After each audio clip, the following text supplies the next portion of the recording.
Okay, today is June 16th, 2023. Happy early Father's Day, everybody. So today we are going to do a pepper update. So I'm going to go around and show you or how the peppers are doing in the garden, but also I'm going to give you a few tips on how to manage your water, especially for people who are grown in containers in very, very hot climates. And so the reason I grow some in containers is that Texas get so crazy hot that it just destroy my plants if I leave them all in the sun for so long, because the heat would just dry up the soil, heat up the container, and just destroy the plants. And so some plants I grow in containers, those are the more sensitive plants, and I'm going to show you how to manage water with those and some of the issues that you may have. But anyway, here is the first raised bed here, and man, these plants are growing beautifully. And so we're benefiting from some of the rains that we've gotten from the past few weeks, which is very, very nice. And these plants are just doing so well. And so the biggest two right here, those are the tangerine tiger. These are plants that Paula gave me seeds for. And look at how beautiful they are. Look at this. And so I'm getting lots and lots of pods on these. And they're I think they're very early in the stage, and so the shapes are not going to be very consistent among all the pods. Some would have these kind of like these bonnet shapes right here. This one looked like a bonnet right there, and some are like the shapes right here. But they're very interesting varieties, and I can't wait to try those. And then these here are my favorite peppers of all time, the Khang white tie. Look at how beautiful they are, guys. And remember, if you go back to my previous videos, I was trying to slow them down because they were fruiting so early at when they're so small. And so I pinched the tip off to try to delay them a little bit. But man, these guys came back and just produced again so fast. And so those are also the white ties back there. The middle ones are doing the best. Look at these. Something's going on in the middle. And then these are the lemon starbursts here. They're a little bit slower. Lemon starbursts usually are later starters, so they won't take off until towards the end of the season, and then they'll just explode. And then this here is a plant that I grew in that cool container. This is the Niwaki. I love this variety. It's very spicy, super productive, easy to grow, and it's just a beautiful variety. So anyway, let me show you a plant or some issues that I've been having for when I grow plants in containers. Okay, so here are two plants that I'm growing in containers, and the reason for that is because in the heat, the crazy heat of Texas, I'm able to pick these containers up and take it around and move it. And see, I placed it under the tree right here so it can get some shade in the afternoon, and it's doing beautifully. Look at all these flowers and fruits, and this is the one that started to kind of like ripen up first. This is one of my crosses that I made. I kind of lost the tag, so I have to go back and check what it is. But I overwintered it. It was a very small branch, and then now it's exploded with peppers, and one of it already ripened. So it's overwinter plants are always one of the first to produce peppers, and they also produce a lot of peppers, more than probably the new plants, because they're already in their mature stage when they come back to life. Okay, so the issues with growing in containers is that when the plants get super big like this, they will have a lot of roots, and so the roots would just fill up the containers, and then the soil would basically almost disappear, or you're not going to see much left of it, and they're mostly roots. And so when that happens, when you water, the water just goes right through. Even if you spray a ton of water, the water would just go right through and you waste it, and then the next day the plant will wilt again, and you're like, wow, why I just watered it yesterday, what's going on, why is it wilting again? And that's the reason. There's just so much roots, and the roots are so dry that water just runs off of the roots like it's, you know, it's like water on oil. It just runs right through. And so a way to prevent that is if you have holes at the bottom of the container, and then you have a catcher. So these catcher will save the water at the bottom, and then allow the soil to slowly absorb up, and then everything will be saturated, and then you don't have to water very often. So that's one way. And so let me show you how water runs off when the roots are just so massive in there. Okay, so here's one of my plant that I just cut off. This entire thing is like a root ball, you see? And so let me show you. When I water, the water is going to run right through, and then the middle of the soil is going to be super dry, even though I water a lot. So let's take a look. Okay, so let's water it right here.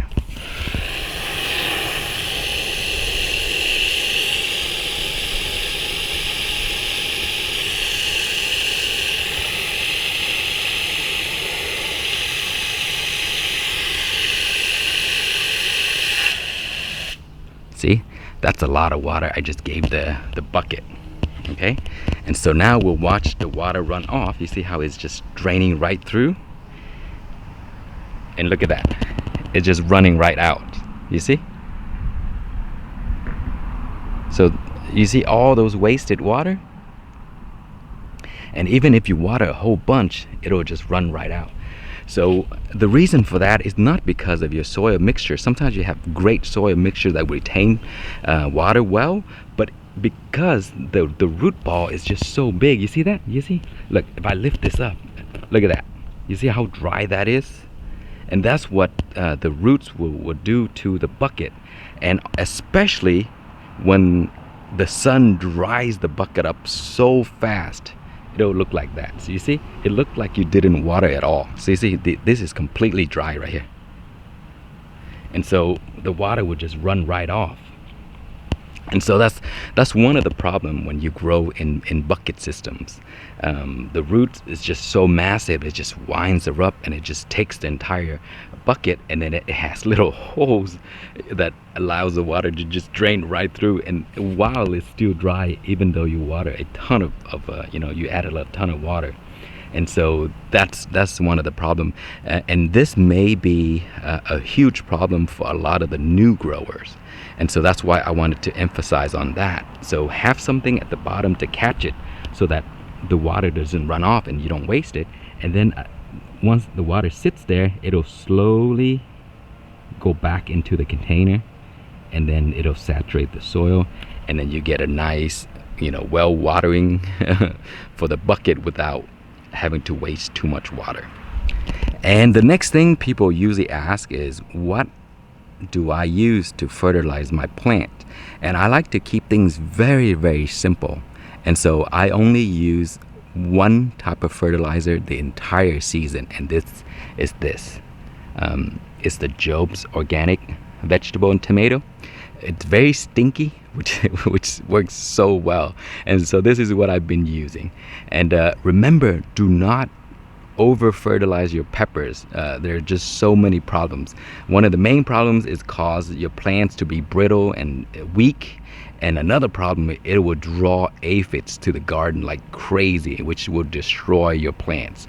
Okay, so don't over fertilize. And so let me show you the right amount. Okay, so you should always put your fertilizing schedule on a schedule. So let's say you want to do it every 2 weeks. Don't do it every week. It could be too much. You can tell when the plants are you know, deficient. The leaves don't look healthy. They don't look green.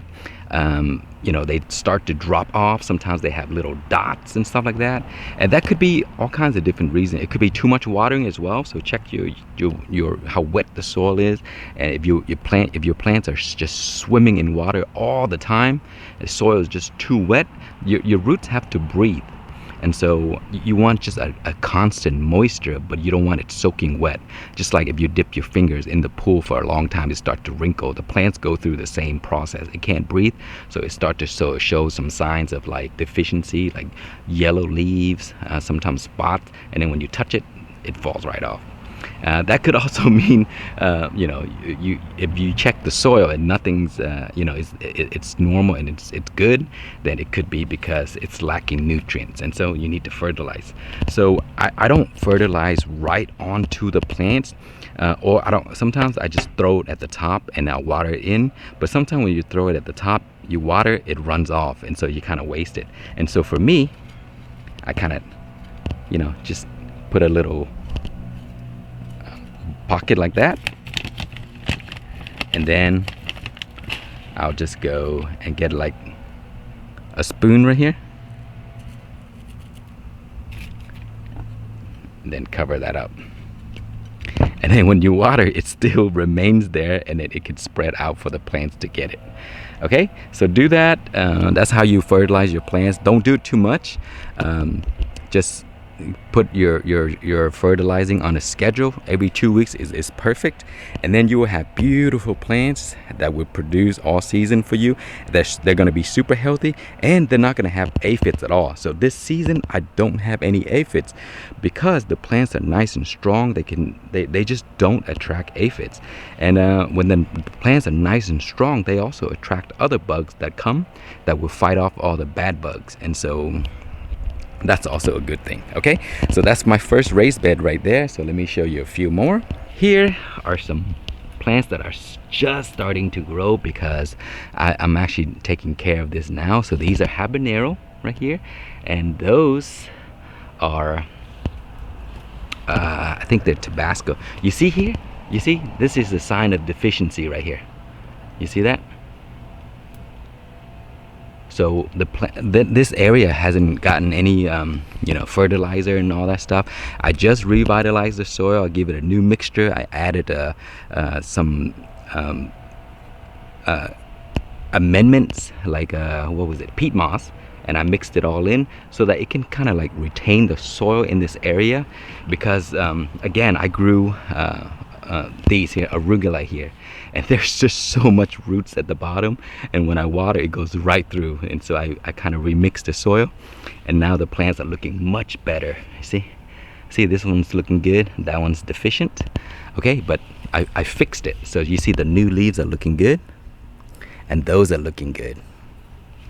Okay, so here's another one that I have that is from an overwinter plant. I love this variety. This is one of the Starr Scream that I crossed with a few seasons ago. I forgot what it was, but the heat is just so perfect. I had a friend that does not like too much heat, and so the white tie is just too much for him. So when I made this variety, I let him try it. He said, man, the flavors are great, good aroma, and the perfect amount of heat. Very, very low heat. So like a Thai pepper, half of that probably. But they grow abundantly, super productive, very pretty plant, and just a beautiful plant and easy to grow. And here are some new ones that I started. I will be transplanting these very soon into those raised beds. And look at this, these are so nice. These are the StarrFlowers. So I'll show you what it looks like once they start to produce. The funny thing with the StarrFlower is still very early. It's still inconsistent. Some of them will turn white, and some of them will turn just regular green color. I'll show you the green color so you can see. Okay, so here are some that I grew in hydroponic, and in a mini bottle, and I decided like I need the space inside for something else, so I cut them off and I took them outside. They're still here. This one as well, that's a white tie that I grew inside in a mini container. Cut it off, took it out here, and it's growing. And this one here is just a volunteer. Just somehow the seeds dropped from last season. I left it there in the garage, and then it's growing right now. And here is a raised bed of many different kinds. These here are vicious peach, and as I mentioned, oh guys, oh let me show you these bugs right here. These are cucumber beetles. If you see them, just get rid of them. They'll eat anything in the garden, not just cucumbers. They eat peppers, pears, I mean whatever they find. They don't care. So anyway, these are vicious peach, and this was bred by Bill, and I got seeds on Pepper Lovers from Aaron. It is a very special variety, so I can't wait to see pods up for those guys. And here are some Serranos. Man, I love these things. They're just so underrated. Very delicious, great for making you know, like those pickled peppers. They're just so good, and they grow pretty well, pretty easy too. So look at all these pods, guys, on this plant. Okay, and then those are StarrRacha Hornets. So they're coming along. They were struggling like crazy because the pills bugs, or the roly-polies, keep eating them. Now that they started to grow, there's less damage happening, so hopefully that they will grow and produce a ton of pods for me. And here are some that I grew in this mini system, bottle system. This is just a great way to grow peppers, because you can just pick it up and go.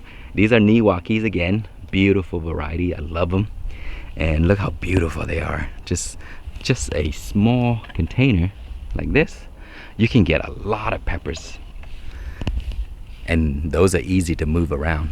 And here are some white ties right here. These are extra plant that I placed here a while back.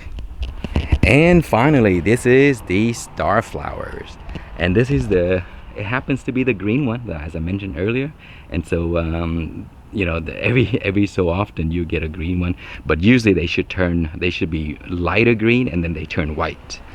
But beautiful varieties, very hot for being so you know, they look innocent, but they're very, very spicy, and just great flavor, produced like crazy, and I just love them. So yeah, that's it. And I will be adding a bunch more in the coming months to the raised beds that are empty. So stay tuned. Thank you so much for watching. Please like, comment, and subscribe.